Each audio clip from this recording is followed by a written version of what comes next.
नमस्कार मंडळी.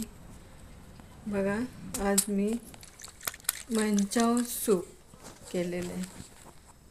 बघा, मी सगळ्या भाज्या, कोबी, सिमला मिर्च, कांद्याची पात, गाजर, हे सर्व मी भाज्या घेतलेल्या आहेत. आणि हे कोबीची पानं, परत बीट याची पण पानं मला मिळाली. ती सगळ्या ह्या भाज्या या घालून मी व्हेज स्टॉक केलेला आहे. जवळजवळ मी पाऊण तास ह्या भाज्या शिजवल्यात पाण्यामध्ये. तर मस्त असं कलर आला आहे त्याला. आणखी भाज्या सर्व चिरून घेतलेल्या आहेत. लसूण, अद्रक, हिरवी मिरची ही मी बारीक करून घेतलेली कटरमध्ये. मी स्टॉकमध्ये थोडंसं मीठ घातलेलं आहे. तर हे सूप छान झाले. आणि आता थंडी सुरू झाली ना, थंडीमध्ये असं गरम गरम सूप प्यायला जरा बरं वाटतं. थंडी कमी वाटते, मग थोडंसं शरीराला उष्णता मिळते. तर नक्की असे सूप करत जा. वेगवेगळे सूप करून थंडीचं संरक्षण करायचं आपल्या शरीराचं. हे नूडल्स बघा, हक्का नूडल्स मी शिजवलेले आहेत पाण्यात. त्या पाण्यामध्ये पण मीठ घातले मी. आणखी 10-15 मिनटं शिजवून घ्यायचं. शिजवून झाले की मग ते गाळून मग त्याला थोडंसं तेल लावायचं. आणि मी ओव्हनमध्ये घातल्या कुरकुरीत होण्यासाठी, पण त्या काही झाल्या नाहीत, म्हणून मी तेलामध्ये तळून घेतल्या. तर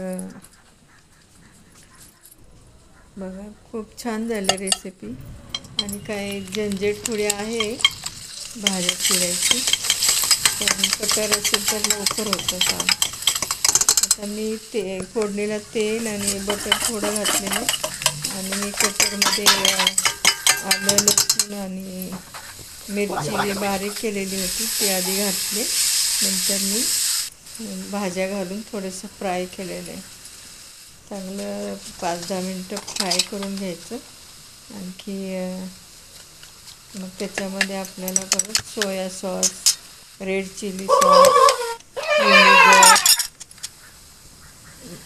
अजून मीठ हे घालून सगळं. मीठ थोडं कमीच घालायचं कारण सॉसमध्ये मीठ आहे. सर्व भाज्या घालायच्या. आणखी कॉर्नस्टार्च 2 स्पून घालून मी स्टॉक घालून मिक्स केलेले आहे. आणि ते आपण ह्याच्यामध्ये घालून घ्यायचे सूपमध्ये. आणि सूप मी व्हेज स्टॉक मी गाळून घेतलेलं आहे. आणखी फोडणीमध्ये घातलेलं आहे. तर हे कॉर्नस्टार्चची पेस्ट हळूहळू घालून मिक्स करायचं. आणि ते थोड्या वेळाने ते घट्ट होतं. थंड झाल्यावर थोडं आणखीन घट्ट होतं. तर घालताना तुम्ही कमीच घाला. तर आपलं सूप रेडी झाले. बघा, वरून मी कांद्याची पात टाकलेली. आणखी हे घालायचं राहिलं म्हणजे काळी मिरची पावडर. तर तुमच्याकडे असेल तर तुम्ही नक्की घाला, आणखीन टेस्ट चांगली येते. हे मी नूडल्स चांगल्या तळून घेतल्या आणि आता एकदम कुरकुरीत झाले. एकदम टेस्टी झालेले सूप. तुम्ही नक्की करा.